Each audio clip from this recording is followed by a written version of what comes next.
Drage gledalke, dragi gledalci, pozdravljeni.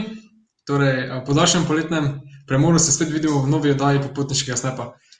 Z vami sem kot vedno moderator Tine Nipič in obenem prostovoljec pri Popotniškem združenju Slovenije. Za tiste, ki ste se nam danes prvič pridružili, bom povedal nekaj osnovnih informacij, ki se tiče našega združenja. Mi smo organizacija, ki spodbuja in razvija mladinski in trajnostni turizem. V ta namen pa izvajamo številne projekte za mlade, predvsem za tiste z manj priložnostmi. Poleg tega izdajamo tudi spletno revijo Globetrotter, v kateri so vsak mesec na voljo novi utrinki naših novinarjev, njihove zgodbe in tudi veliko število nasvetov za vse vrste popotnikov. Kot ponavadi, današnji dogodek poteka v sodelovanju s partnersko organizacijo Mladi Maribor. Tema današnje oddaje pa bo bolj potopisno obarvana, saj bomo skupaj potovali po Južni Ameriki z nam že znanima gostoma in prostovoljcema pri združenju, to sta Katarina in Rok Hočevar. Spet ponovno pozdravljena, Katarina in Rok. Živijo. Kako sta? Kje ste bila vse čez poletje? Drugače sva v redu. Čez poletje malo sva bila naokrog, kar precej doma.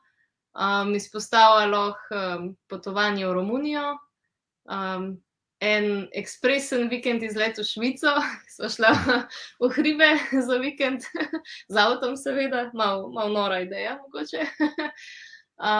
Jaz sem bila v Barceloni in v Andori, pa jutri spet odhajala nekam, tako da za naju poletje še ni čisto zaključeno, no. Kam pa odhajata jutri, na katero potovanje? Na Sardinijo greva jutri. V bistvu sva Sardinijo že enkrat predstavila, ali pa dvakrat celo. Ja, že dolgo jo imava ogledano. I guess, da jutri pa mogoče rata.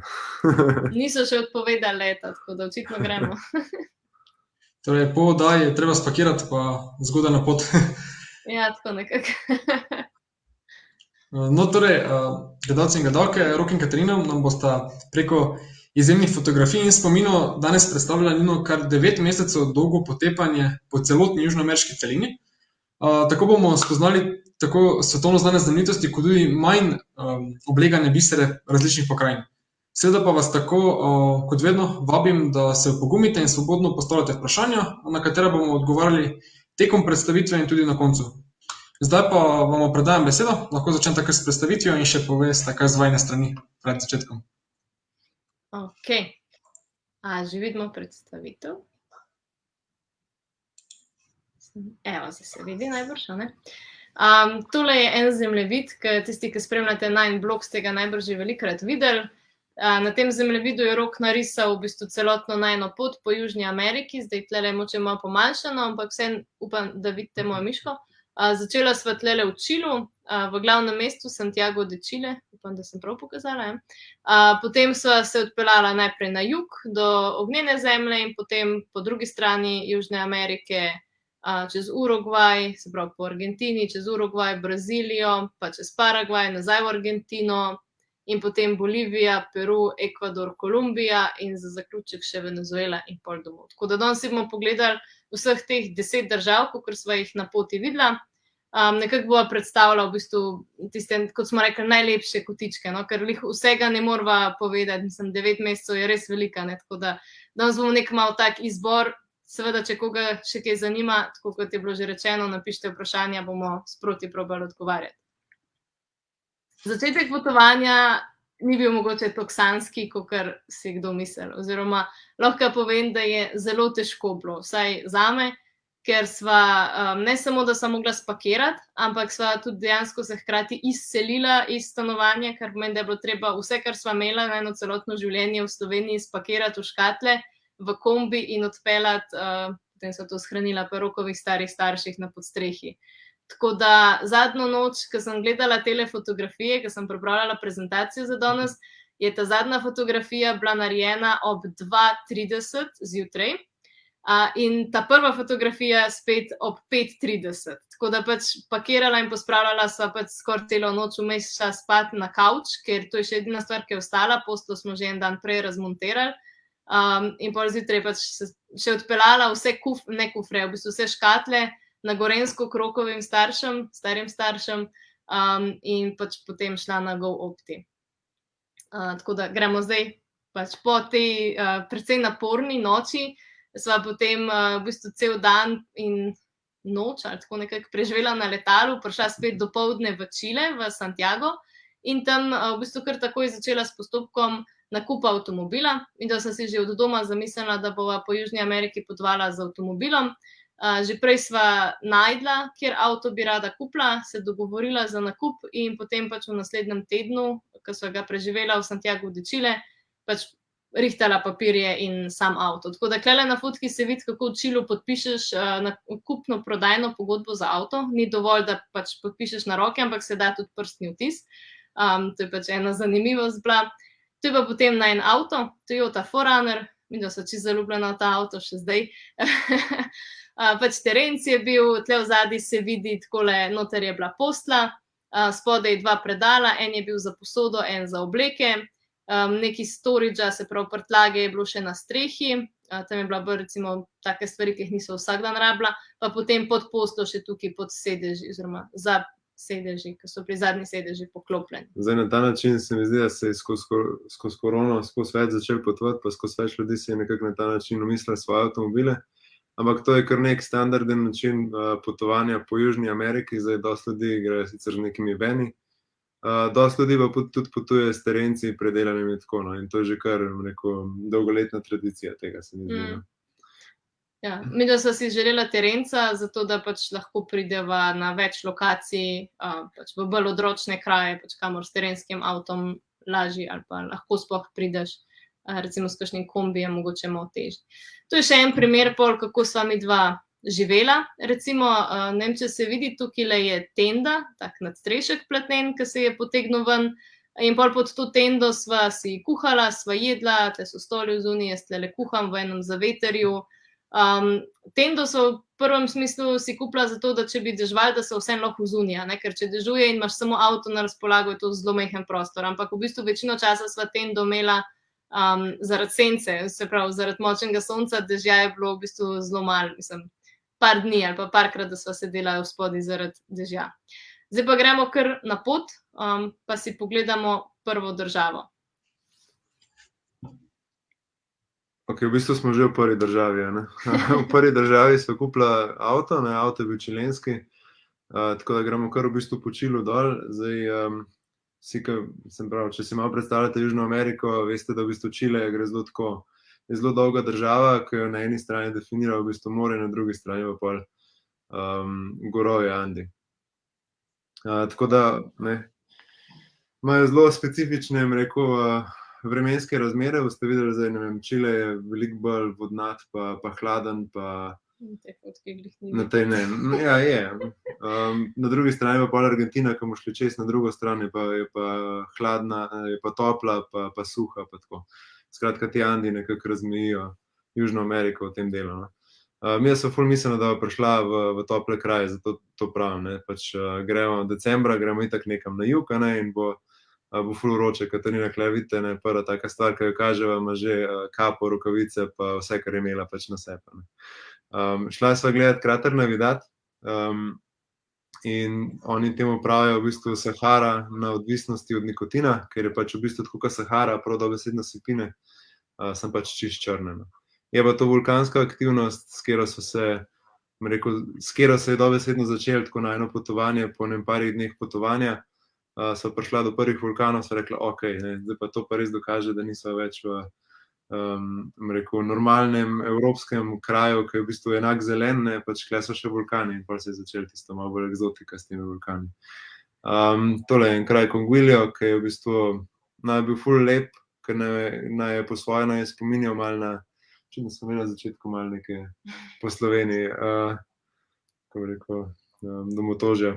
Primerjaš vse. Ja, primerjala sva to z Bohinjem, ampak v ozadju ne, seveda pač so to pač neki konkretni vulkani.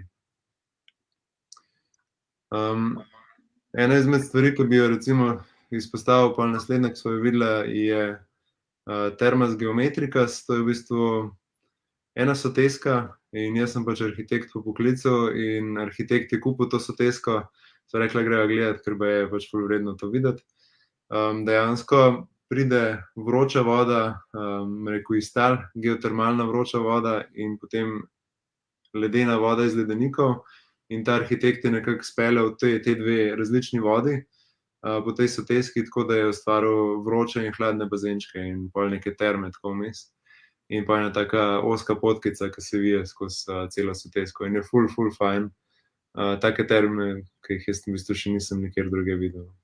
Pa vroča voda, ne? Po Evo, 40 ja. stopinj. V bistvu se greš v eno na vroče, drugo je pa ledena, hladna. Ok, to je pa v bistvu prvi ledenik, ki smo ga videla in zaradi tega nam je stal tudi tako zelo, rekel, spominu, še posebej Katarini. Cerro Castillo je hrib, oziroma gora, ki jo vidite tule v ozadju. Aha, tule gor moram kazati, ja, jaz kažem na to veliko. Ki jo vidite tule gor v ozadju in tule spodaj ima pač ta ledenik, ki je bil včasih seveda večji, ampak iz tega ledenika v bistvu pada, rekel tako, če bi res podrobno pogledal, bi mogoče lahko naštel 50 ali pa več slapov dejansko. In spodaj je pa taka turkizno modrikasta voda, zdaj ne vem, odvisno od tega, kakšne ekrane imate. Ampak je pač ful lepe barve, no, tako zelo močna ledeniška. Vse to troje skupaj, ne, skupaj s temi ogromnimi gorami v zadju je bilo pač nekaj, kar bi res samo užival. No, videla sva nekega turista tam, mislim, se sva tudi mi da bila, ampak tako se je pač usedel, naslonil na en kamen, vzel čips in pač gledal, kada ima TV pred sabo. No. Tole so Capillas de Marmol. To je, kako že tisto jezero? Marmorne jame.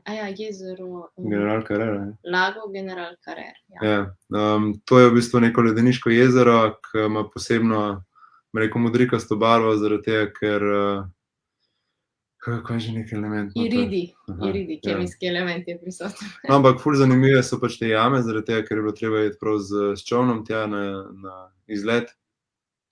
In valovanje oziroma valovanje je nekako izdobilo te jame iz teh marmornatih skladov in pol vidiš v bistvu take ful lepe prelivajoče se vzorčke, no, in pol se ene, rekel, tudi prav katedrale, pa ne vem, ene so prav jame, ki greš lahko noter. In spet tle bi mogla biti zelo turkizna barva, če imate dober ekran, da vidite turkizno barvo vode. Ja. Torej, ste si šla gledati te jame? Ja. Ja, to je najna fotka, pač s čolnom greš noter. Aha, s čolnom, torej. Ja, pač tako s čolnom te peljejo, tako mogoče še malo za Boga. Dejansko pač so to taki skladi, ki priješ blizu, ne, in pol okrog in okrog te obale, rekel, ko ni kaj tako, kot vidite na fotki, so pač, rekel, te strukture in pol še kakšna luknja noter, ja, in pol to kakšen tunelček zapeljejo. Zdaj ni prav jama kot jama, ampak so taki tuneli, no. Dobro, to stvar večinoma verjetno poznate, torej Delpine, še vedno je vredno omeniti, zaradi tega, ker je res ful fascinantna. V ozadju so gore Cuernos, Delpine tudi pomalo. Skratka, ne Toras Delpine so prav špice, po katerih se imenuje ta park. Cuernos so potem ene take, rekel, zraven gore, ki so bile nam blazno všeč. To so kar črne, pa bele. Ja. To so vse neki alpinistični vzponi, verjetno mi smo pač delali trekkinga spodaj do razglednih točk, ne, to je neka taka stvar, ki je v Južni Ameriki zelo popularna. Tle je ful pihal, ne. Skratka, tle v Toras Delpine smo midva šla z enim glavnim razlogom, da vidva Pumo in sva jo pač tudi videla. Šla sva v bistvu dobesedno jo iskat, pa se nama je nekako uresničila želja. Smo imela srečo, ja. Kako dolgo boste jo iskala? 3-krat sva šla isto pot, ker sva imela feeling, da je tam, videla sva neke okostnjake, od teh guanakotov, ne, od teh leklele, od teh, ja. Sva videla okostnjake, pa eni so bili še malo tako krvavi, kada je bilo lihkrat, tako so pa šla še enkrat tega hoditi, pa tretjič sva jo pa videla. Tretjega gledal. Ja. Ok, šla sva, se pravi, zdaj, če si predstavljate, to je zdaj čist nekako najjužnejša točka je Tierra del Fuego, se pravi, ognjena zemlja po slovensko. Nisva šla prav do Ushuaie, ker nekako se nama je zdelo, da, ne vem, ni se nama zdelo, da je nujno, da se gre, rekel, pofočkat dol. Ampak šla sva pa na ognjeno zemljo, to, da so videla, kako se nekako ta pokrajina spremeni, ker se nam je zdela zelo tako neka islandsko odprta in kar nikjer nič. Kar je pa na tej fotki, je pa šla sva gledati tudi kraljeve pingvine, ker se jih pa tako ful na blizu, da da opazovati nekih 10 metrov. Ne. No, ful pomeni, da vidva živali v divjini, zato sva tudi šla iskat pumo, ki se je drugače pač lahko vidi verjetno v živalskih vrtovih, ker pač nama ne pomeni veliko, ne. Pa je veliko boljš videti v divjini, pa sva pa iskala tudi, ne vem, take pingvine recimo. Ja, in to je edina kolonija pingvinov na celini, pač, ki se jih da videti v Južni Ameriki, ne. Vsi ostali te pingvini so na unih raznih mičkenih otočkih oziroma na Antarktiki, ne, ki so ful težje dostopni. Ok, zdaj pa sicer to ni šlo takoj, se pravi, šla sva do juga, pa pol naprej proti Argentini, ampak zdaj, če predstavljamo Čile, dajmo narediti to kot celoto. V sklopu Čila, ne, sva si pogledali še tudi velikonočni otok, ki je sicer po kulturi popolnoma drugačen, ne bi rekel, da so kakorkoli Čilenci tja gor. Čilenci tja hodijo na obisk z velikimi skrinjami. Drugače pa to na fotografiji so kipi Moai, ki naj bi varovali, rekel, vasi, ki so bile včasih tam na tem otoku. In pol so bile različna plemena, ki so si pol te kipe podirali. Včasih je bil ta otok zelo tako gozdnat, ne. Danes tega ni več, ne, so se ukvarjali z marsičem, tako danes je ta otok praktično gol. Je pa turizma toliko več, no. Ja, palme so uvozili iz Tahitija nazaj na ta otok v smislu pogozdevanja. Pač, zato, ker so za gradnjo teh kipov, oziroma niti ne gradnjo, ampak transport pač izsekali praktično ves gozd. Pa to je majhen otok, a ne, pa res sred oceana, tako da niso bili glih pametni tisti prvotni prebivalci, no, mislim, ali pa pametni, preudarni. Pač blazno zanimivo je videti, kako so jih delali te kipe, recimo ful lepo je videti sončne vzhode, sončne zahode, glede na to, kje so ti kipi dejansko postavljeni, ne, recimo eni so v morju in je to ful lepo videti. Ne ve se pa čisto vsega o tem, niti kako so premikali, niti kako so dejansko te veliki skladi, ki so res gigantski, ne, to je zdaj perspektivna igra, dejansko, če bi ga zraven Naja postavil, bi bila ta zadeva tako velika, ne. Ne vejo, kako so to pač prekladali z enega na drugega. Ok, zdaj s tem smo zaključili Čile, tako da če ima že kdo kakšno vprašanje, jih lahko napišete.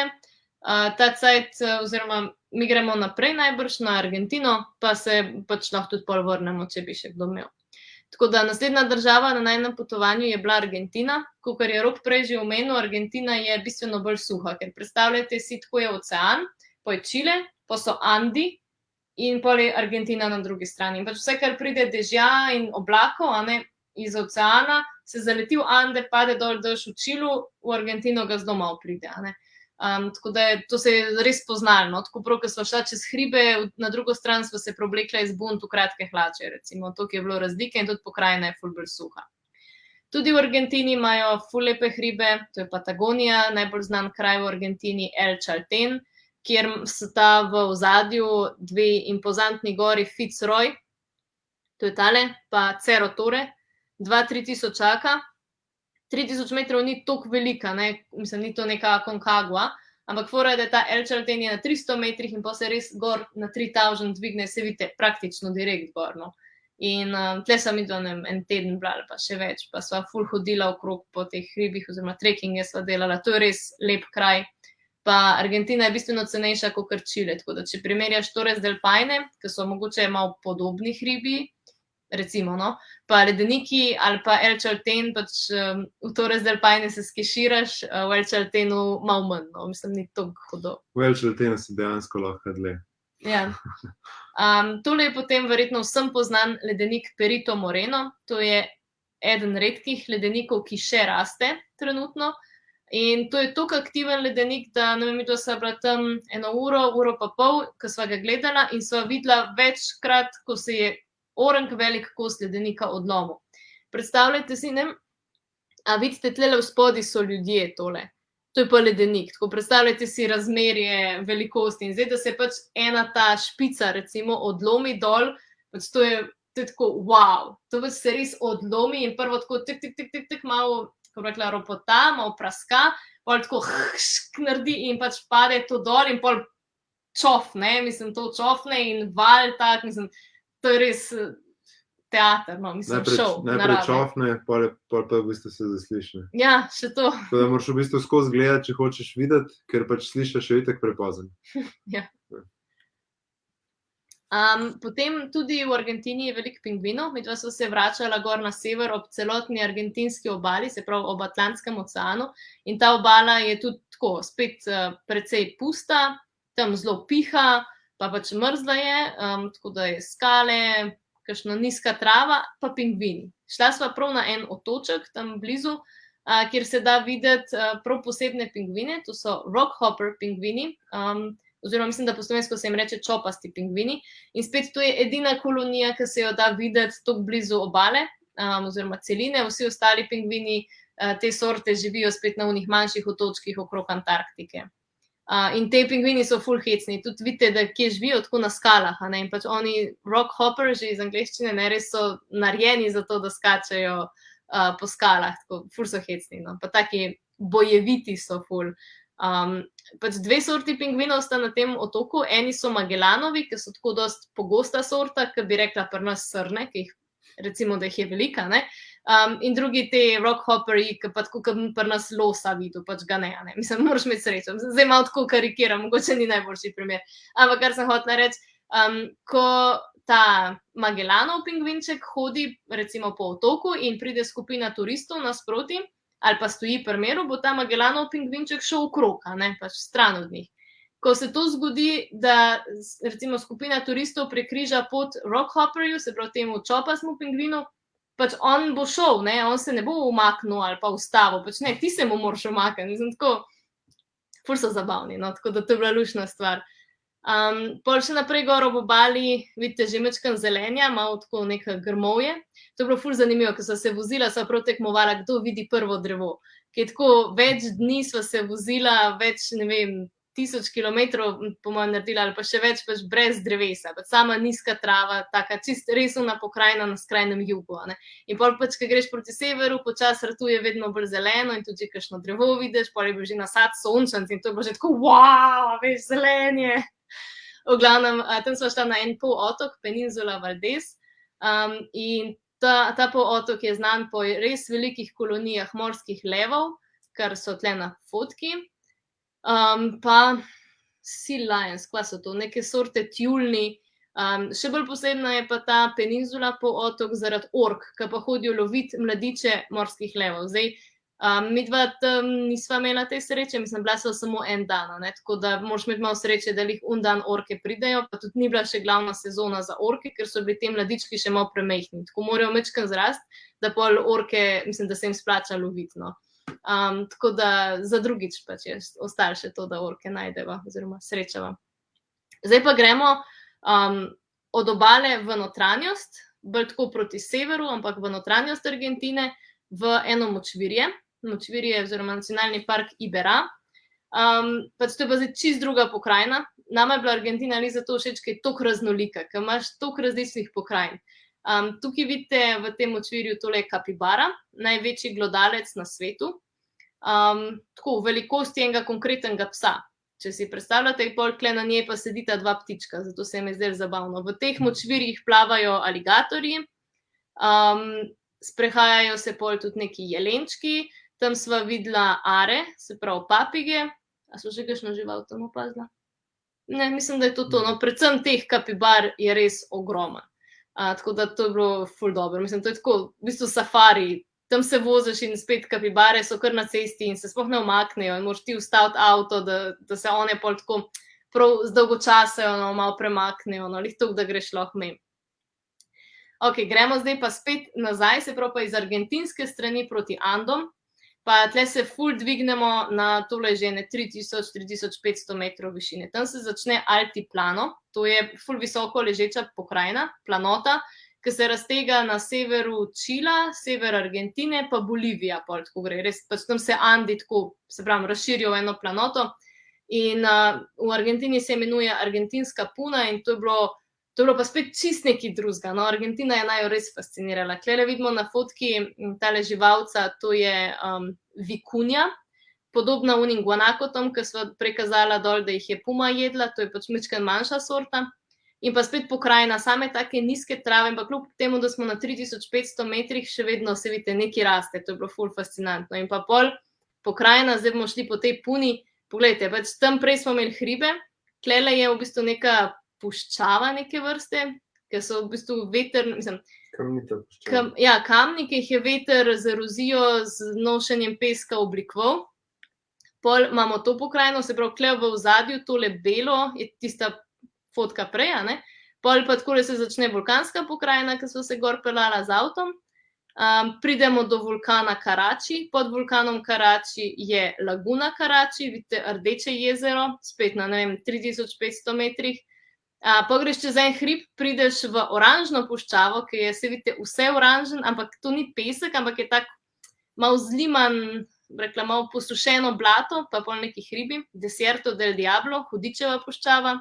Pa greš še naprej, pa prideš na slano puščavo, oziroma oni rečejo salar, pač ja, v bistvu slana puščava je, no, posušeno slano jezero.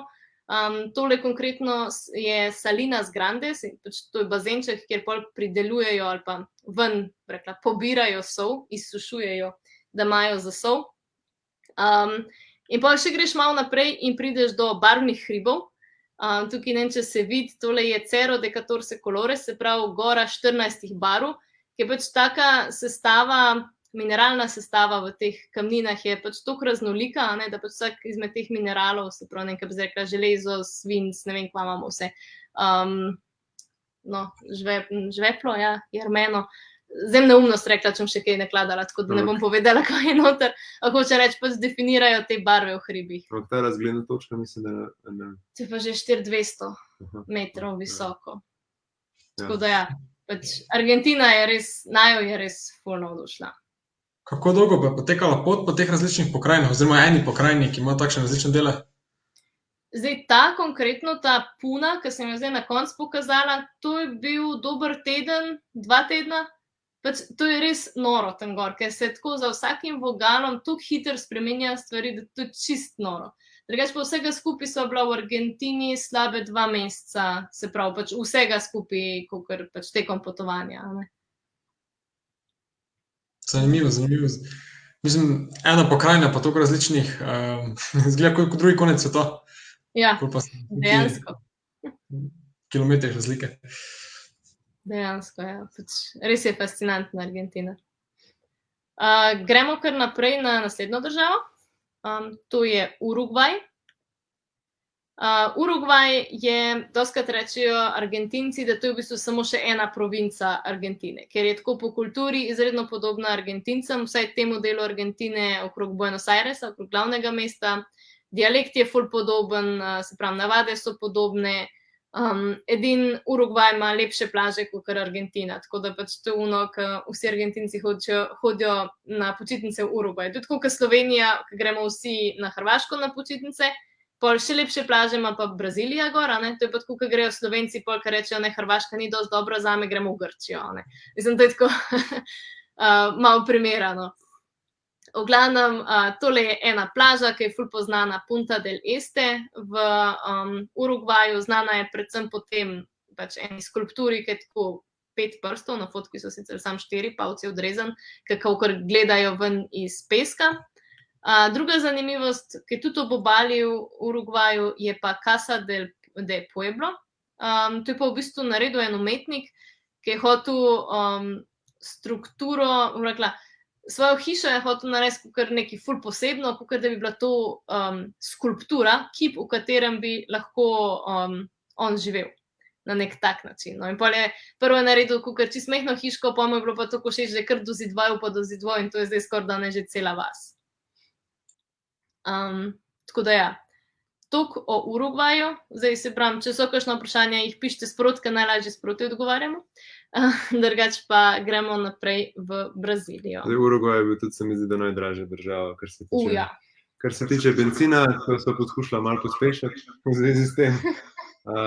Imela so se itak fino na plažah, ampak gremo naprej. Ne? Naslednja malo večja država, ne, v bistvu Urugvaj je bil precej majhen, je pa Brazilija. Zdaj, prva fotografija z Brazilije je en tak kanjon, ne, ki me je blazno navdušil in sploh nisem pričakovala, da pač Brazilija, ne, pač nekako imaš v glavi, okej, to bo pač vroče, vlažno, pa ogromno nekih plaž, ne. Nisem pa pričakovala, da bojo zdaj tukaj tudi kanjoni, ki so visoki, ne vem, tudi po 1 kilometer, ne, in taki lepi razgledi. In prva stvar je bila že ta Serra Geral, se pravi, če ste zdaj slišali to izgovorjavo, veste pa, da ni več španščina, ampak je portugalščina klele. Do te točke so se midva tudi že nekaj naučila špansko, tako da en pikcev vsem se nam je zdaj podoben, da so lahko malo, bom rekel, vlekla iz španščine, pa so se nam pol malo smejali Brazilci, ki so malo po špansko, malo po portugalsko. Okej, poleg nekih kanjonov pa hribov, imajo seveda tudi pač veliko lepih plaž, tukaj Katarina je rekla, se splača iti tja že samo zaradi tega. Tole je Ilha Santa Catarina, kot Ilha je otok, in če greš hoditi približno 1 uro, tako da si zjutraj, ne, ko je še čisto temno, si že čisto, bom rekel, prešvican od te hoje, ker je treba čez hrib priti, prideš do ene take ful lepe plaže. Na drugi strani marsikdo, ali pa, bom rekel, so posebneži, tako rekel, ki kampirajo tukaj in pol so zjutraj v najlepšem tukaj, ne, ob tej plaži, ampak to je načeloma ena vrsta plaže, ki je odprta proti odprtem morju. Tam se surfa, pač vidite turkizno vodo, ampak surfa, skače v vodo, ni prav zares za plavati, je pa ful lepo za videti. Dobro, pol so pa še druge plaže, a imamo fotografijo tako, ne? Okej. Dobro, pol so pa še druge plaže, ke bo verjetno naslednja fotka. Naslednja stvar, ke sva jo šla pogledat, če se zdaj nekako dvigujemo po Braziliji, se pravi, najprej bomo se dvigovali, pa en tak krog naredili pa nazaj. Gremo v Rio de Janeiro, to je bila tudi nekako edina točka, ki je bila prav zares definirana v času, se pravi, ke je pustni karneval, sva rekla pač tistega marca pač mora biti tam, tako da to je bilo nekaj, ponovadi me ljudje sprašujejo, koliko ste si splanirala, pač to je bilo, ker si je bilo treba kupiti karte vnaprej, je bilo to splanirano, ostalo pa pač nič. Rio karneval je ful poseben dogodek, to je tako na 2 nivojih, eno je žurka, ke poteka po različnih, organizirana žurka na različnih delih, bom rekel, cest, a ne, eno cesto kar zaprejo in pol je cela cesta žurka, naslednji dan zaprejo drugo cesto, druga cesta žurka, ne, mislim tako, in to se pač vsak dan se menjava, ne. Pol pa, ne, se pravi, to je en nivo, drug nivo je pa ta karneval, ke ga mi ponavadi vidimo na, bom rekel, ne, po naših poročilih. Pa poteka na enem 1 kilometer dolgem štadionu, ke je bil posebej za to pač narejen in je kot neka predstava. In tam pridejo samba šole, predstaviti pač neko, bom rekel, svojo sporočilnost in plešejo mimo tebe, jaz ne vem, koliko časa, 1 uro. 45 minut, ena šola. Ja, in to se začne, ne vem, ob 10 naj bi se, ob 11 se je zares, pa bili smo pol do ene 6 zjutraj, pa jaz načeloma nisem bil tako, bom rekel, ful za sambo, ampak na koncu sem tako kar še zdaj čutim ta ritem. Pač ful je dobro, res je dogodek, pa ful, ne, kdorkoli posluša, splača se kupiti karte vnaprej, ker so blazno poceni v primerjavi s tem, kar tam dobiš, pa precej dobre lahko dobiš vnaprej. Midva sta bila čisto v prvi vrsti, mislim, takole za ograjo, jaz sem se pač na drug stran, ampak takole naslanjala na ograjo, kot ta punca tukaj, recimo. Pa sva dala polovico, to, kot so dali ljudje, ki so bili čisto na vrh v zadnjem momentu. Okej, zdaj gremo pa, to je od Rio de Janeiro, gremo malo proti notranjosti. In sicer tole je slab tabuleiro, ki je meni blazno zanimiv, ker v določenem delu dneva pač tukaj pade takole senčka, in pač rata takole en srček, ne. Na sredini pa slap, ki je visok 300 metrov, spodaj je eno tako veliko jezero, v katerega se greš kopat, in ker je slap do konca, v bistvu v teh 300 metrih že izgine, imaš tako prho direkt nad glavo, tako da je bilo kar kul v tistem jezeru pač plavati, ker dejansko slapu spodaj skoraj da ni. Evo, še ena vrsta plaže. Smo šli na polotok Marau, to je, mislim, da je ena izmed najljubših točk, zaradi tega, ker pač Brazilci so izjemno prijazni in tukaj so spoznala enega Brazilca, ker res posebla to prijaznost. In smo bili pač pri njemu. Smo ne vem, jedli kokose na plaži, to je dejansko pogled iz njegovega dvorišča. To je naj na starosti človek, mogoče en pikco starejši, ampak je že upokojen, ne vem, bom rekel, 35 letih je, ja, verjetno starejši, 40. Ja, oče zdaj že 40. No, kakorkoli. On se je upokojil in pač se je parkiral tam na ta sanski del Brazilije in zdaj tam uživa. In je res rajsko, no, umrl. Dobro. Mislila sva, da nimajo gora, tako kot sem rekel, da so mislila, da nimajo kanjonov, ali mislim, ne nekih posebnih, kakorkoli. Ampak takole izgledajo gore tam pri njih, ne. Pedra Azul v bistvu izgleda kot neke vrste en monoliten kamen, izgleda v obliki slončka, ne. In na te kamne načeloma ne greš pač plezat, ker spodaj je pač ful vlažno in bi mogli, ne vem kaj, bi mogli biti spet alpinistično ali pa navrtano.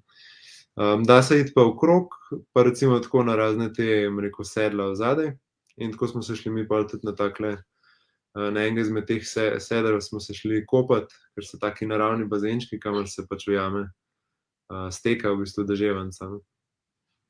Ampak kako greš to gor, to greš napol tako strmo, pač dobesedno preparel, skoraj štrik v roki, primeš in pol se gor vlečeš, z nogami se opiraš kar direkt v to skalo, za sabo imaš pa 20 metrov, pač ne bi kar odletel, v bistvu, če bi spustil tisto, tako da.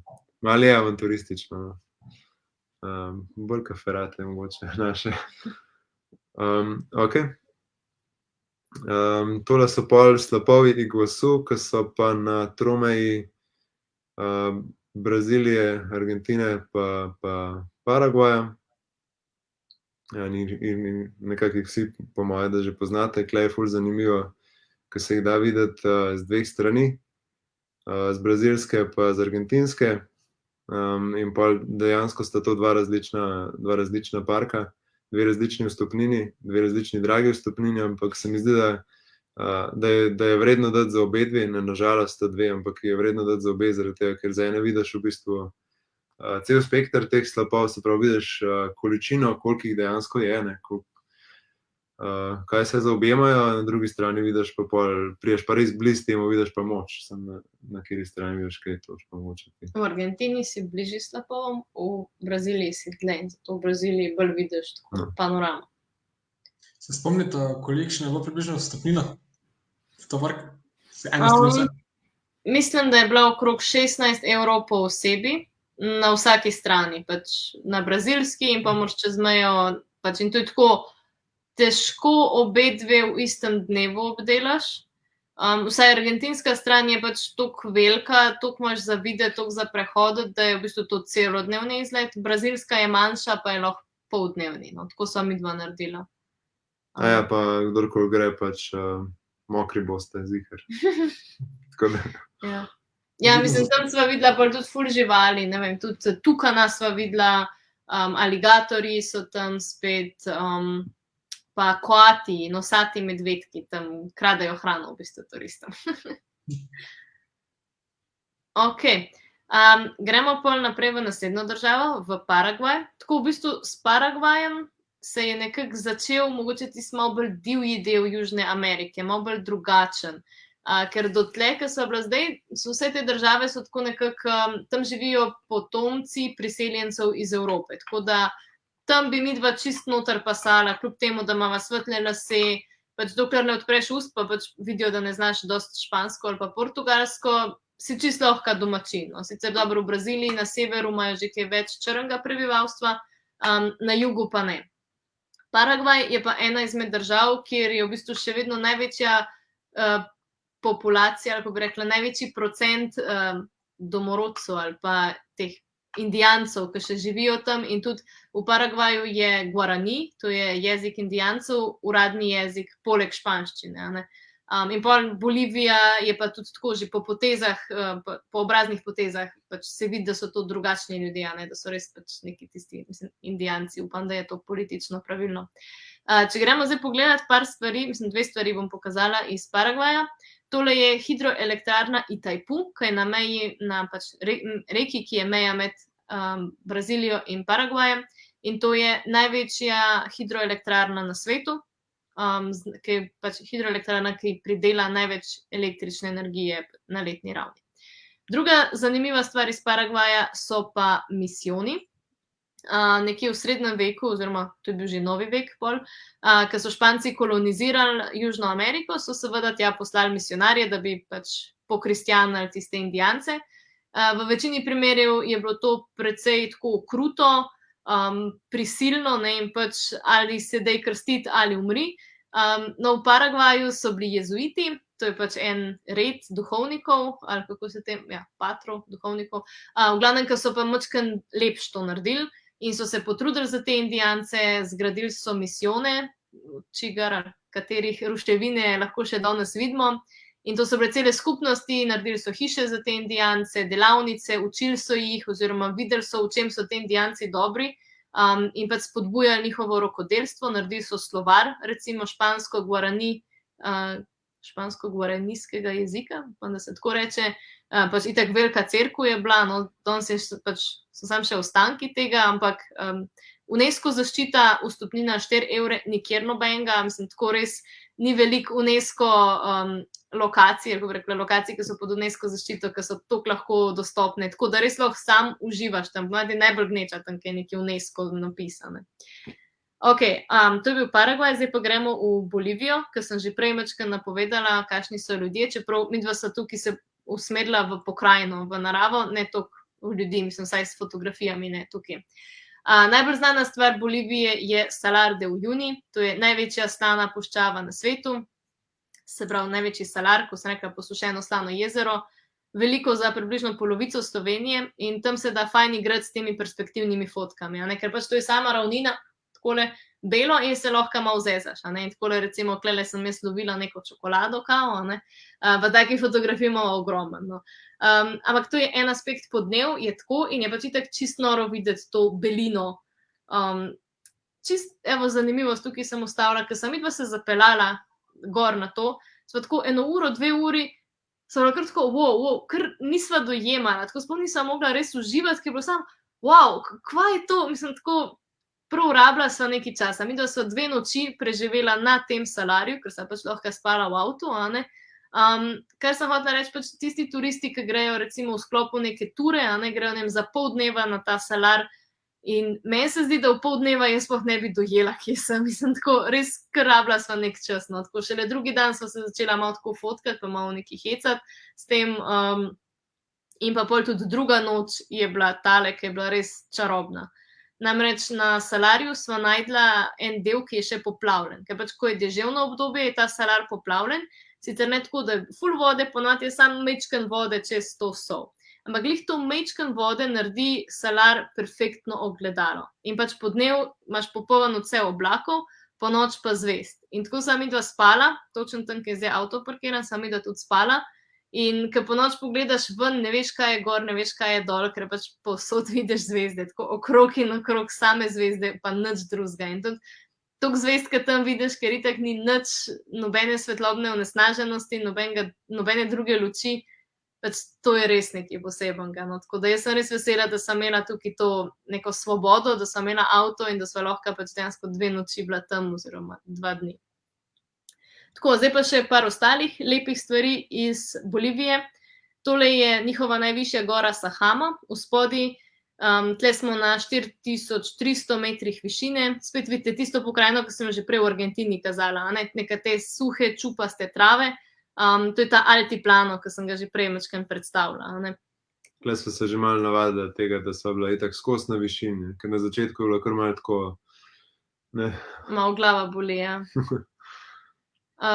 Ja, potem tole sva šla v hribe, tole je laguna Čarkjota, če omaknem miško, ena ful lepa laguna, midva sva se pol uspela še na eno goro, tukaj v zadnji na 5300 metrov sva šla, pa se pravim po enem mesecu, ali sva bila še več časa že tam na tej višini, ker sva skozi bila nad 3000 metri, spala sva že tudi na 4200, pa sploh ni bil tak problem iti na 5300. Pač gre počas, malo bolj moraš dihati, ampak je kar šlo, no.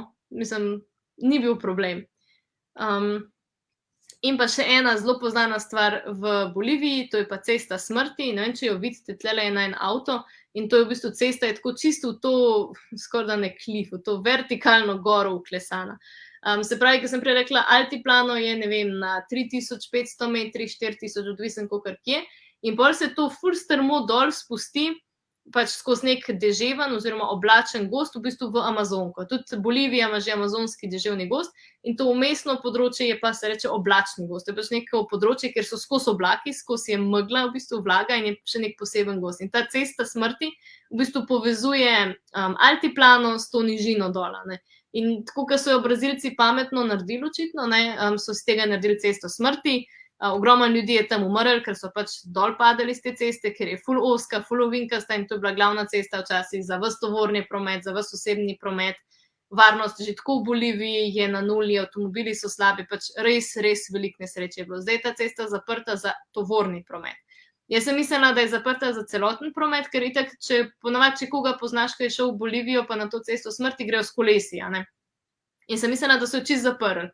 In midva sva šla po drugi cesti dol v tisti kraj, kjer se zaključi cesta smrti, in pa sva tam iskala muzej koke, ker v Boliviji ful pridelujejo koko, pač deloma pač za drogo, a ne, ampak uradno pa predvsem pač zato, ker je koka del bolivijske kulture, oni jo žvečijo tam, da si lajšajo višinske težave in tako naprej. V glavnem midva sva iskala muzej koke, ki je bil zaprt. In pol tam sprašujeva unga možakarja, kaj pa je tlele, a lahko greva tle, pa on, ja, kar pa je ta gora, ne. In tako so se midva znajdla na cesti smrti, ki se je skazala, da sploh ni zaprta, ne. In sva se lahko komot gor pelala, nasprot nama je še en bager prišel, tako da je bilo res scary. Je pa zanimivo to, na cesti smrti, čeprav drugače v Boliviji vozijo tako kot pri nas, a ne, se pravi isto po desni strani ceste, ampak na cesti smrti pa lih kontra, zato da je vedno šofer na zunanji strani, da pač res sam ven skozi okno pogledaš, pa vidiš, koliko si na robu ceste. Tako da v bistvu, ko so šla midva gor, če vidite fotko, so se midva po notranji strani pelala, kar je bilo ful dobro. Mislim, tako malo boljše se počutiš, čeprav je še vse en divje. Se je nervozna bila večinoma Katarina, jaz sem vozil. Ja, mislim, ker tako na neki točki so se pelala pod slapom, a ne. In zdaj si predstavljate pač ozko cesto, dol prepad, že tako pač to ni asfaltirana cesta, a ne, to je blatna cesta in pa še tako slap pada na cesto in za par sekund nič ne vidiš, ker pač imaš slap na sprednji šipi, mislim, tako, ne morejo brisalci zbrisati celega slapu, pač res je divje, no. Ampak sva še živa, sva preživela cesto smrti. Kako pa je ozka cesta? Približno koliko metrov je široka?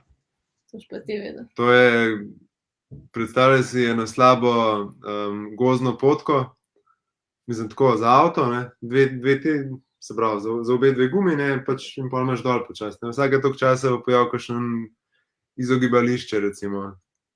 Tako sta se lahko torej bogro izognila. Ja, pač izogibališče je bilo. Na srečo, ker sem mislil, da me v kap, ker sem videl, kaj prihaja proti Tako meni. izza ovinka pride bager, pač zunaj, ne, tako, what? Jaz sem bil tako, sam ne avta, pa to prišlo pred nama. Že v Sloveniji, če traktor vidiš na gozdni cesti, problem. Ok, zdaj gremo. Sorry, da prekinjam, tu se popravljamo vprašanje od Ksenije, torej, kako dolgo pa traja vožnja po tej cesti? Tako, v bistvu je odvisno, koliko postankov za fotkanje narediš, no.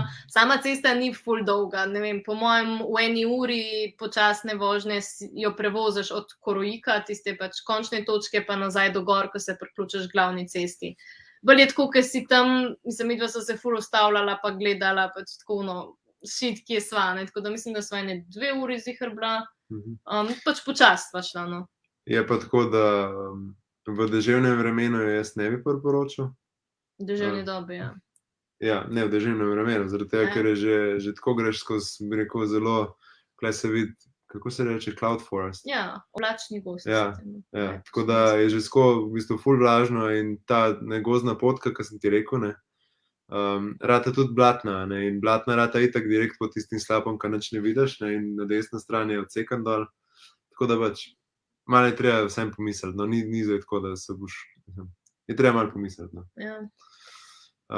Tako. Gremo v Peru? gremo v Peru. Ja. Je pa to najbolj prepadno, ker smo jih šla pelat, no ja, pol smo v Peru še parih vozili, ampak kakorkoli. Ok, zdaj gremo v Peru. Peru je bil južen, se pravi, južen Peru je zelo tako, bom rekel, ni bil še toliko nevaren, ne, severen, ne bil pikco nevaren.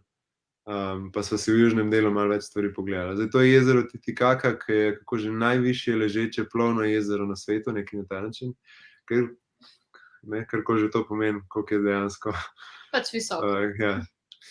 Ampak kar je zanimivo je to, da je klele, se pravi, bilo v Peruju ogromno nekih ljudstev in tudi eni so živeli na jezeru Titicaca, in ko so v bistvu prišli recimo Inki, se je to ljudstvo, ki je bilo v bistvu, ki je živelo na takih plavajočih otokih, so se v bistvu odrinali od obale in so pač se skrili v trsje, ne, in v bistvu na ta način jih pa recimo Inki niso mogli več niti videti, niti rekel napasti in tako naprej. Dosegati. Ja, jih niso dosegali, ne. To smo šli recimo kle gledati. Zdaj, dobro, to je danes vse skupaj, ne, moraš kot turist ali pa kot popotnik moraš nekako tudi znati razbrati, kaj je res in kaj ni res, ne. Kaj je tradicionalno in kaj so pač Perujci po tako, bom rekel, skoraj da ne balkansko pač skupaj spravili pa naredili, ne. Recimo, klele so neki tradicionalni čolni, ki ti jih ponujajo, da te grejo voziti, ne, pol pa zadaj jih pa poriva tak navaden motorni čoln, recimo. Ampak je bilo pa blazno zanimivo, ker se pol taka zadeva ladja recimo pele memne in si ti na enem izmed teh otokov in tako prav cel otok gre tako zavalovi, ne, takrat res pa začutiš. Pa te otoke recimo obnavljajo, ne, to se skozi, ne vem, malo poseda, ne, ker pač propada trohnija, ker so narejeni iz tega trsja in pol skozi nalagajo gor. Na novo v bistvu jih skozi gradijo. Tole je Mavrična gora, zdaj malo podobna tistemu, ko je Katarina že prej kazala v Argentini. Naj je una ful navdušila, ta nam je bila pač tudi všeč, sem pa po tistem, ko so videla tista. Ta je ful bolj turistična. Je bila ta tako pač, ja, turistična je pa v bistvu samo ena gora, ne, tisti je v bistvu prav, ne samo en greben, ampak dejansko sklop gora. Je pa to tudi tako zelo visoko, no. Tle smo na 5000 metrih tudi, tle, ko stojimo. Ogromno nekih tur je sicer na to točko, ampak mi smo kle šibala tako zgodaj, da smo prišla pred vsemi turami, ne. Ker se je splačalo, se mi zdi, da se splača ene stvari vseeno videti tako malo na svoje. Ok, zdaj Peru ima, moram kazati, ok, tukaj je. Če je to recimo nadmorska višina morja, gremo pa lahko ful v hribe in to smo zdaj kle, recimo, to je gorovje, kako že, okrog Cordillera Blanca. Cordillera Blanca, ja, okrog kraja Huaraz. In pa gremo na drugo stran, gremo pa spet v Amazonko, ne. In to so neki ekosistemi, ki so čisto različni, ne. Tle gor je spet, vidite, ledeniško jezero, v ozadju so tukajle gore, ki so, ne vem, 5-6 tisočaki, blazne gore, mi tukaj hodiva že po, ne vem, 4500 recimo metrih, ne, trekava do enega ledenika, pač tako, to je res eno, ne, in pol, rekel, po drugi strani greš, ne, to je zdaj drug ekosistem, ki je kle Machu Picchu, sicer še kar v gorovju, ampak precej nižji. Precej, mislim, to je vseeno, koliko je 2500 ali koliko je Machu Picchu? Ne, ni celo 3, ampak ok. Ne, 3 v hribu za. Aha, tako, ok. V glavnem, ja. Machu Picchu se mi zdi, da itak dokaj vsi poznamo, ampak kar je bilo za naju kle zanimivo, je to, da se iti s turo tja, pa te pol lahko te pripeljejo z avtobusom praktično do vhoda, ne, mi da so tukaj prešparala, zaradi tega, ker so šla na svoje, ne, in tako, ampak dejansko so si izbrala pot, da nekako doživiš, ne, koliko daleč oziroma kje je to, ne. Ker ta cesta in te vlaki in te zadeve, pač tega ni bilo takrat, ko so bili Inki, ne, valjda ne. In v bistvu greš vse okrog in okrog te gore, tako, ne, in pol na drugi strani se dejansko šele dvigneš po nekih, rekel, ne vem koliko, 100 štenk, da prideš sploh do gora, ne. In tako se mi zdi, da sva res dojela, da je to srednji česar, ne. In tudi pol nazaj po temi. Tako, no, tja se splača iti res peš na te kraje, ker pač tako so jih tudi oni doživljali. Še en trekking, ki smo ga naredili, je večdnevni, Čok Kerao, podobne izkopanine Kamaču Piču, sam precej manj raziskane, precej manj obiskane, zaradi tega, ker je pač težko dostopno, ne. Sva bila pol recimo midva ena izmed 10 ljudi tisti dan, ko sva tja prišla. Se pa, bom rekel, še potekajo izkopavanja in ne vem, baje, da bojo naredili gondolo tja in ne vem, kaj vse. Tako, ampak Pa zdaj je pa tako 3-4 dnevni trekking, pa ne vem, narediš blazno višinsko razliko, da priješ do tja. ja, Tako da, gor in dol gledan, na koncu po 4 dneh si naredil, ne vem, 7000 metrov višinske razlike. Tako je kar nekaj, ne, s šotorom na hrbtu, hrano in vodo s sabo, ker pač tam ni tako pitne vode, kar tako spotoma. Ne, to je pa pol še recimo, kako sem rekel, pač ful nekih različnih ima Peru, ne. Tu smo zdaj prišli v Amazonko, Puerto Maldonado, je kraj. In tukaj sva si šla recimo pogledat Clay Lake, ker je v bistvu tale glina, ki jo vidite tulele, ima pač neke posebne minerale noter, ke pol pridejo razni papagajčki, papige, bom rekel, gristi to glino zaradi tega, da dobijo pač potrebne, ne vem, soli, minerale iz tega ven. In to je bil spet neke vrste safari. Ja, mislili smo, da bomo videli še kakšno mačko, ampak tule tega ni. jaguarja. To ni bilo glih usojeno. Okej, zdaj tole je posnetek iz zraka, pa ne z dronom, ampak iz aviona. In sicer ne poleg recimo Inkov pa tistega ljudstva na jezeru Titicaca recimo omenjava še ljudstvo Nazca, ke so pa risali v tla take, bom rekel, linije, ene geometrično pravilne, ene ne. Baje so bili to neki, bom rekel, rituali verskega značaja, ampak so pač tako v obliki različnih, bom rekel, ne vem, kaj je to, pajk. To pa je. Pa pol še, ne vem, kaj so še kaj Opica, kolibri. Ja, pa čisto geometrijske oblike, no, in pač to te peljejo v bistvu z avionom gor.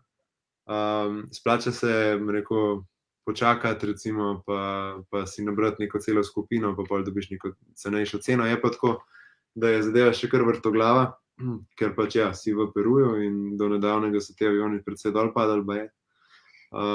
Kaj strašiš zdaj?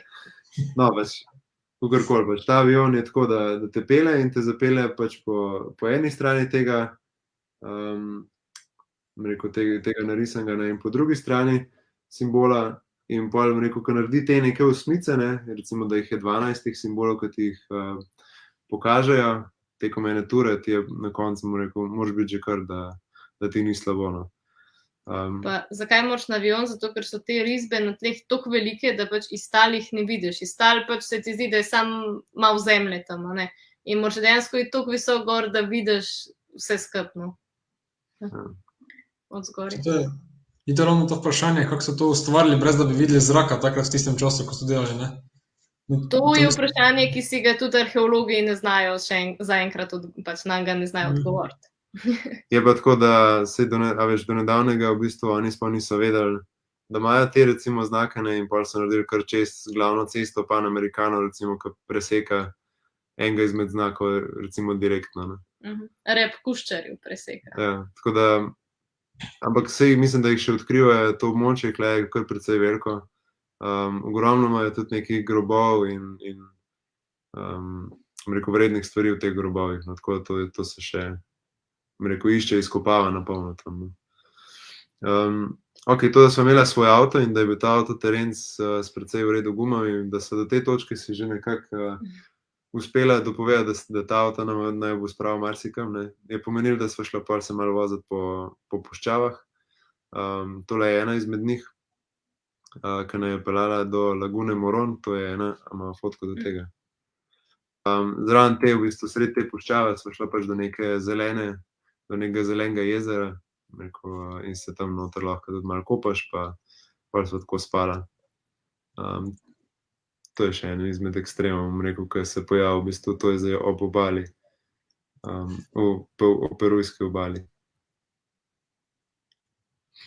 Pa pač še čisto za kontrast recimo, ne, vsem tem ljudstvom, ke sem pokazal, recimo Inkom, ne, v primerjavi z unimi, ki so gradili z nekimi velikimi kamni in ne vem kaj vse, pa še te čan ljudstvo, ki so v bistvu pač iz tega, kar so imeli, ne, iz zemlje gradili pač to, kar so svoja mesta in trdnjave.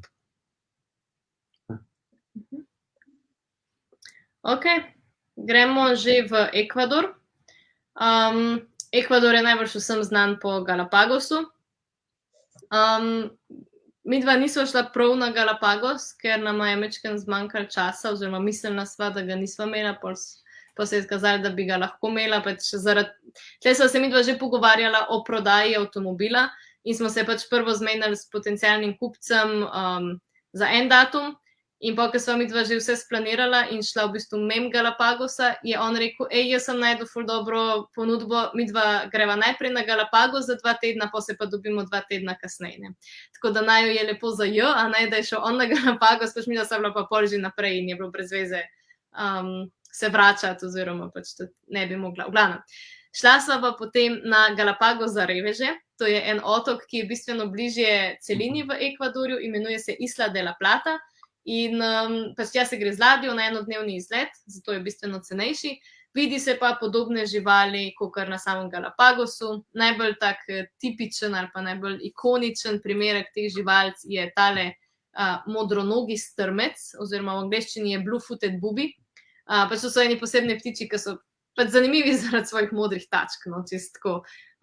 Bilo je še ogromno drugih ptičev, lih čas parjenja, tako da so pol tam plesali te ptiči, ful je bilo zanimivo in na poti tja in nazaj, ko smo šli z ladjo, smo videli še kite, ker kiti grbavci pridejo v času zime, ko je zima na Antarktiki, se pravi julij, avgust, pridejo oni gor v toplejše vode, pridejo do Ekvadorja oziroma tam malo še Kolumbije oziroma malo Peruja. In pol tam se parijo, oziroma eno leto kasneje skotijo mladiče. In pač to je idealen čas, in da sva bila glih avgusta, ne, julija sva bila tam in sva imela še srečo, da sva še kite videla. Tako. Mene pa zanima, kako pa je stopnino na sam Galapagos? Draga je.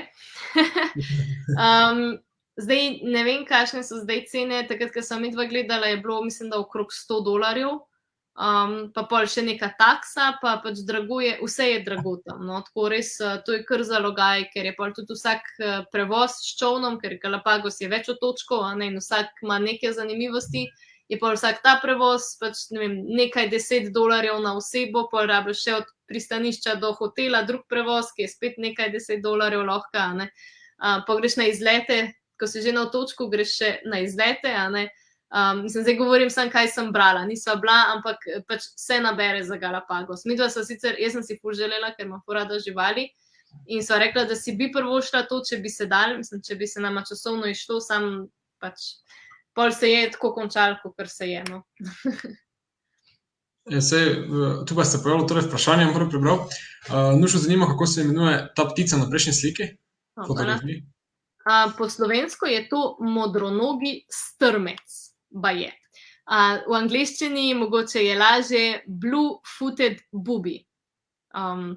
Pač tako se napiše. Upam, da bo najdla Nuša tega ptiča na Googlu. Drugač pa mava na blogu napisan pač v objavi o tem otoku Isla de la Plata, tudi prav piše, kako, mislim, pod kaj se ga najde. Ok, gremo potem še naprej po Ekvadorju. Tako, kot smo zdaj že rekla, vse te države imajo pač neko obalo, hribe, džunglo. To smo se zdaj že v bistvu malo navadili na tem delu. V Ekvadorju spet najdemo veliko vulkanov. Tole je Laguna Quilitoa, to je v bistvu jezero v kraterju. Je toksično, pač zaradi, bom rekla, posledice vulkanske aktivnosti, to jezero ni za kopanje, mislim, se je že itak je mraz, ampak tako, to je spet na 3000 metrih višine in je prav kislo ali bazično, ne bom zdaj rekla. V glavnem, ne smeš se kopati. Spet sva šla tukaj v hribe, tle je pokrajina v hribih drugačna. Prej smo bili na altiplanu, ko smo govorili, da so pač nizke trave, pa ni skoraj ničesar, ali pa dol v Patagoniji, ki imamo večinoma ledenike, pač v spodje je pa trava, tako kot pri nas. Tukaj se pokrajini reče Paramo, ali Paramo, ne vem, kako se naglasi, in je pač neka spet specifika, ker so malo drugačne rože, kot vidite, tako malo bolj mogoče, V primerjavi z altiplanom je malo več zelenja, ampak vsem tako bolj suho, čupasto zelenje, ne vem, kako bi rekla. V glavnem, nova pokrajina, zato ker smo bližje ekvatorju, čeprav podobna višina, ampak bližina ekvatorja naredi svoje. Tle smo šla na vulkan Ruminjahvi, neki 4500 hoditi, to je bil res tako, na koncu je bilo treba full plezati, pa mislila sva, da bo full easy, ampak v bistvu je bilo pol, ker hodiš po vulkanskem pesku, kar je itak, ko bi hodil po sipini, se pravi, greš 2 koraka gor, enega te dol odnese, in pa še pol je bilo tako na koncu treba malo poplezati in pol sva sedela na vrnem vulkanu, na nekih skalah, in je bilo tako, a tu sploh je stabilno, ali se kar malo guga, v glavnem tako kar hecna.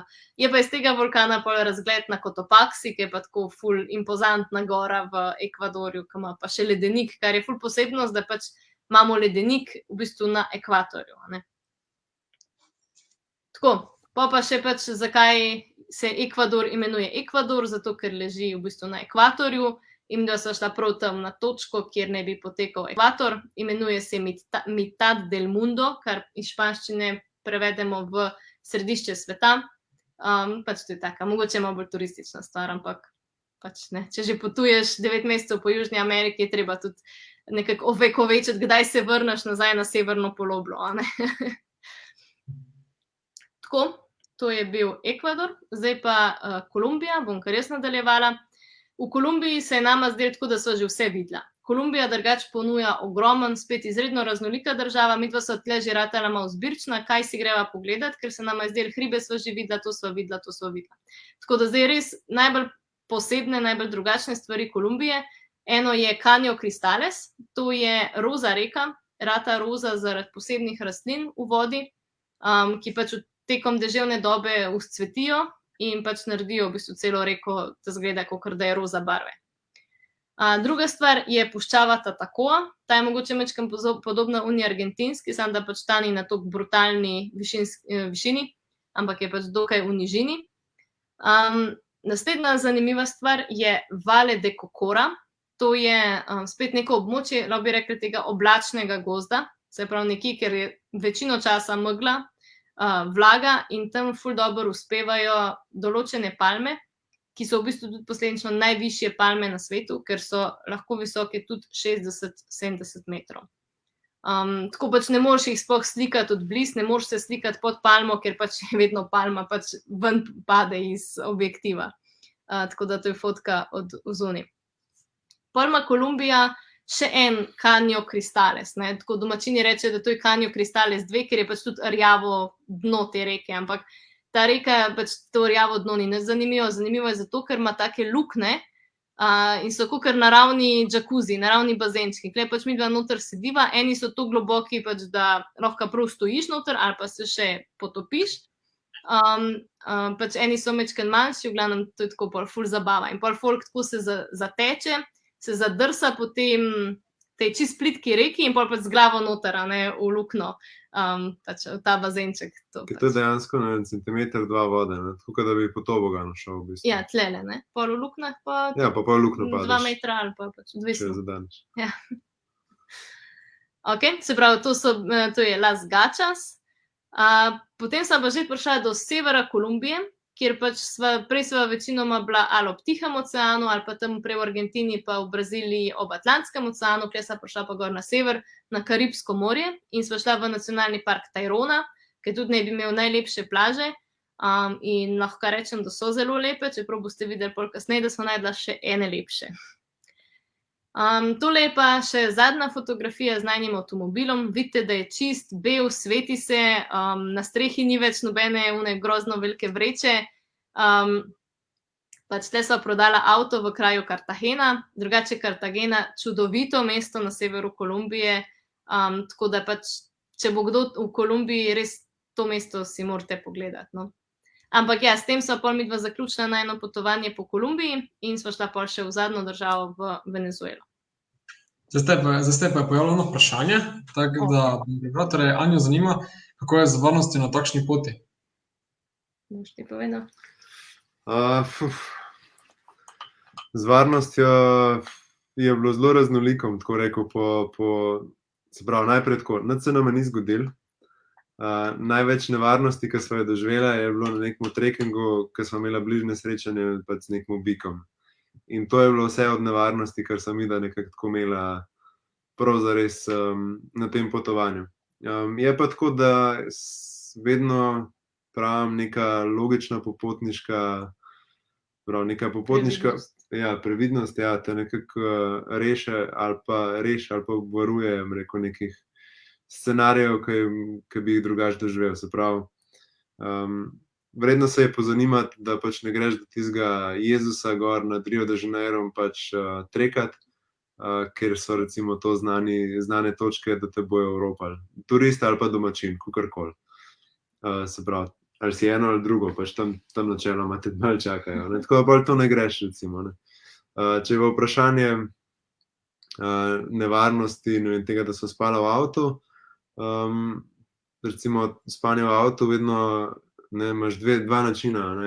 Ali ful uživaš, pa ful, ne, vidiš ful lep sončen zahod, ful lep sončen vzhod in tako, in je pač blazno lepo, ker si sred ničesar in tako, ne, to so oni ta lepi trenutki, imaš pa tudi kakšne momente, ki pa pač, kakšne noči, ki pa spiš mogoče malo slabš, ker nisi čisto ziher, ne, z enim očesom odprto, pa pač, rekel, malo poslušaš, kakorkoli, kar se dogaja, ampak nikoli ni bilo nič prav zares, kadarkoli je bilo kaj, so bili večinoma domačini, ki so, ne vem, ki jih zanimali, kaj je, pa...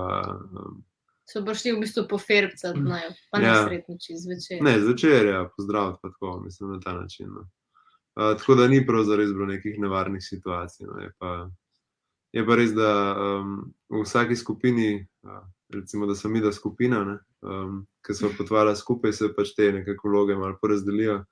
Nekoga, ki je bolj preveren, nekoga, ki je manj. Ne. V tej skupini sem jaz tisti, ki sem bil bolj previden za varnost. Tako da, pač, se mi zdi, da je tudi malo, predvsem je odvisno od ljudi, kakšen vibe oddajajo. No. Zdaj očitno midva niso oddajali nekega vibea, da bi naj bilo vredno oropati, ali kaj se nekaj. Kako pa je bilo pri prečkanju mej med državami? Nič toliko posebenega. Zadnjič, ko sva šla za vikend, prejšnji vikend, ne, ta vikend, sva bila na Hrvaškem in pač ne, zadnje vikende veste, kako je na meji s Hrvaško, ko čakaš, ko zmešan, lahko tudi več ur. In sem prav razmišljala, sem midva, ki je v Južni Ameriki toliko časa porabila na kakšni meji, ker pač načeloma je Evropska unija, ne, pač tam ni, tam je res vsaka meja, ki ti pogledajo pasuše, ki ti dajo štempelj v pasuš, pa potem še, ko sva imela svoj avto, je bilo treba urediti še papirje, vedno tako v bistvu nek, reče se tip, temporary import permit, se pravi, izpolniš nek papir, da začasno uvoziš avto v državo in pač tako, ko imaš ti vizo, ponavadi tudi za avto, ne vem, da je lahko 3 mesece v državi, pač odvisno od države. Je pa tako, da večino teh meja je bilo pač parkiri avto in pa iti peš noter, zrihti vse papire, ki jih moraš in pa se zapelješ z avtom čez. Mislim, da še pogledajo avto in če hočejo, ne, je to. Ampak so bila hitrejši ferti, kot recimo zdaj, ko sva šla domov z Hrvaške. Po PCT testa nisi dalo vedno kazati. Ne, tega sploh ne. Sicer ene države ne bi zahtevali, recimo v Južni Ameriki, cepljenje proti rumeni mrzlici, ampak tega ni noben nikjer pogledal. Pač ful je tudi sreča za nas, Slovence. V Južni Ameriki za nobeno državo ne rabiš vize, tako da v bistvu se sam pojaviš na meji in to je to, ne, in ti poštemplajo pasuš. Mislim, tako. Z tega vidika je Južna Amerika zelo lahka za potovanje, ker pač ni treba vnaprej planirati, kdaj boš, kje boš, ne, kako boš dobil vizo. Okay. Gremo v Venezuelo? Gremo še, zdaj kle so mi da prodala ta avto, ne, to najno jotkico, in sva letela pač v Venezuelo kot zadnjo državo. Tam sva si najdla neke znance, tako rekel, in sva pustila pač svoje velike kufre tam in pa šla malo okrog po državi. Pogledat sva si šla ta velike stvari, zaradi tega, ker v Venezueli sva dejansko imela 2 tedna časa, ker nisem bila več na free z avtom in sva si mogla pač splanirati in sva imela tudi že letalsko karto za v bistvu za domov. Tako da ena izmed stvari, ki sva si jo blazno želela videti, je Angelov slap, najvišji slap na svetu. Ne vem, 970 metrov je visok, kar pomeni, da skoraj 1 kilometer pada ta gigantski slap in to je pomenilo, da smo šli, mislim, da je trodnevna tura bila. Smo šli pa z nekimi čovni ob teh, rekel, gorah, ki so v bistvu mizaste gore, iz katerih, zdaj to je ena izmed njih, ki pada dol ta najvišji slap, ampak dejansko, ko se peleš več ur po rekel, džungli, vidiš tako v daljavi te mizaste gore, kar izcuri dol na stotine slapov in tisto je magično, ker vsaka gre tja reče, to je res, to je ta prav dogodek, ne, tisto na konci car je zanimivo, ful, ne, in je ful lepo, ampak tisto vmes noben ne pričakuje.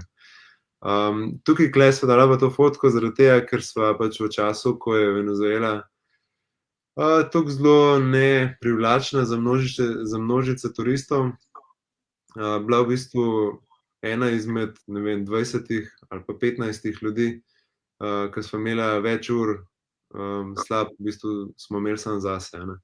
In smo lahko uživali pod najvišjim slapom praktično sami in to je bilo res doživetje, no. Ker se mi zdi, da ne, prej, ko je bila pač Venezuela bolj odprta ali pa so imeli lažjo situacijo, to ni bilo mogoče, no. Sva bila res privilegirana, da sva to videla. Ok, pol pa še par ekstremnih stvari, recimo tole so roza soline, imenujejo se Salinas de Comaraguas. Ok, pač malo žurke kle okrog, ne. Pa še to, kot je Katarina rekla, pač neke ful lepe plaže sva si najdla, spet z enim aviončkom malim, ki tudi mu nisva čisto zaupala, smo leteli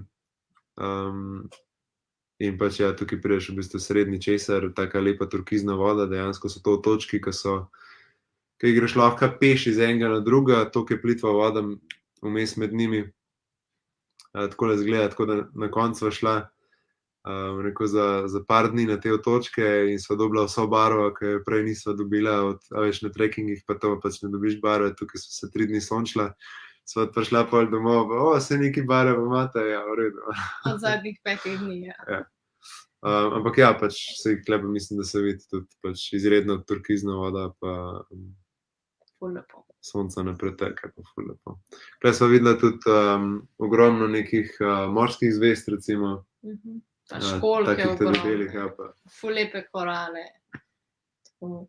Te losroke so res tako. To je bilo tako, veš, prej je bilo to v bistvu potovanje, ne, ker dosti ljudi nas sprašuje, a sva delala kaj vmes. Ne, nisva, zato sva skozi potovala, ker je nemogoče sredi potovanja delati. In pa ne, po koncu, ko si v bistvu, rekel, delal potovanje, ne, se pa je treba malo tudi še spočiti, tako da to je bil najem počitek, preden greva domov. Zaslužen počitek. Tako da ja, evo, zdaj s tem smo prišli do konca pač najnega 9-mesečnega potovanja. Iz Venezuele sva pol letela pač z avionom, pač prav iz Venezuele direkt v Turčijo prek Istanbula, no, in pol nazaj v Slovenijo. Tako da, ja, s tem smo zaključili. Zdaj pa vprašanja še, če še koga kaj zanima. Ja, tule sem napisala še enkrat, kje naj najdete za vse, ki bi jih še kaj bolj detaljno zanimali, pač, ali pa zdaj vprašajte, ki imate šanso. Jaz še imam eno vprašanje. Kakšni so pa bili celotni stroški tega potovanja? Približno? Približno naračunala sva 22.000 evrov.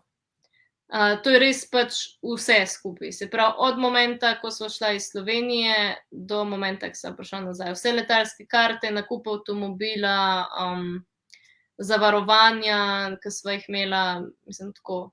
Samo potovanje, ko sva bila dol, ni bilo tako drago. Pač življenje takole v avtu na tak način je bilo v povprečju 1600 evrov na mesec za oba dva. Kar se meni ne zdi toliko veliko, no. Mislim, tako, če računaš, koliko zapraviva tukaj doma, pa recimo, da greva tle doma še vmes na kakšno potovanje, smo zelo hitro na tam, a ne.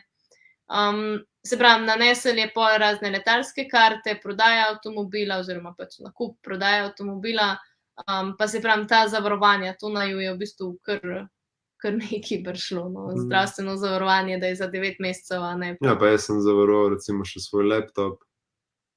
Tako. Tega je bilo nekaj. Ja, tega je bilo kar. Tako da, ja.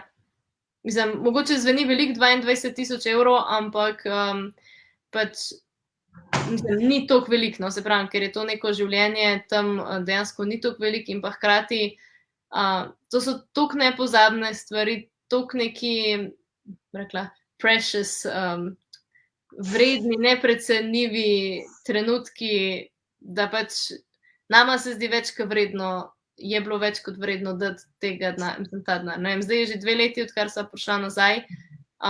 In še zdaj, ko pogledava fotke iz potovanja ali pa kakšne videe ali pa takole, ko pripravljava kakšen potopis, pač to je nasmeh do ušes, koliko so se imela fajn to, koliko je bilo to pač, kar rečeš v angleščini, time of our lives, no, mislim, je bilo kar v redu, no, mislim, tako Je bilo kar luštno, ja. je bilo vredno. Ampak sva v zadnjem momentu šla domov, ker pa so se začeli neki, rekel, izgredi in pa je bila korona in tako da od takrat naprej smo malo prizemljeni. No, to je, ko tako gledaš, ko sem zdaj poslušal to zraven, to je tako zanimivo in tako motivacijo te da bi kar zdaj šel na 9-mesečno potovanje.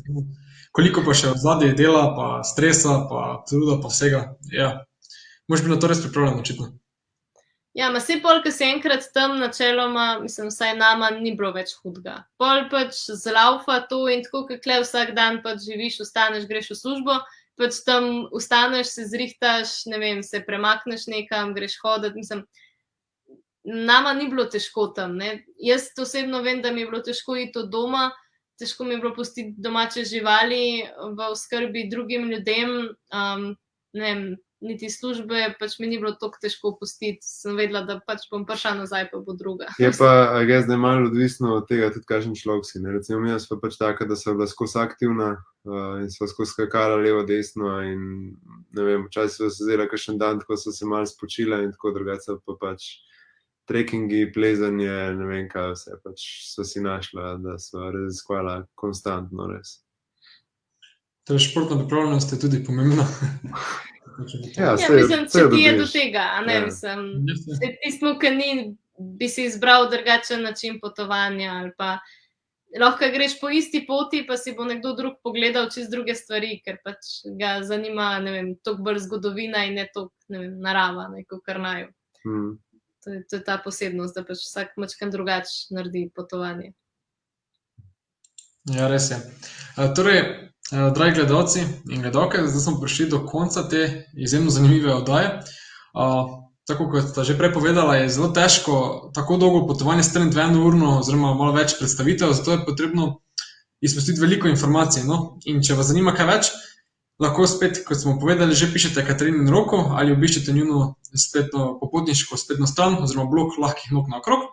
Lahko pa tudi ogledate našo spletno revijo Globetrotter, kjer poleg njunih člankov najdete še ogromno avanturističnih in popotniških vsebin, ki so podobne tej. Za poučno, zanimivo in lahko rečem tudi tako slikovito podoživitev tega potovanja bi se vam iskreno zahvalil ter vam ob tem želel čim več sreče in takšnih trenutkov vnaprej na prihodnjih odkrivanjih sveta. Tako da, Hvala. najlepša hvala, da ste bila z nama. Meni je bilo lepo in verjamem, da gledalcem tudi.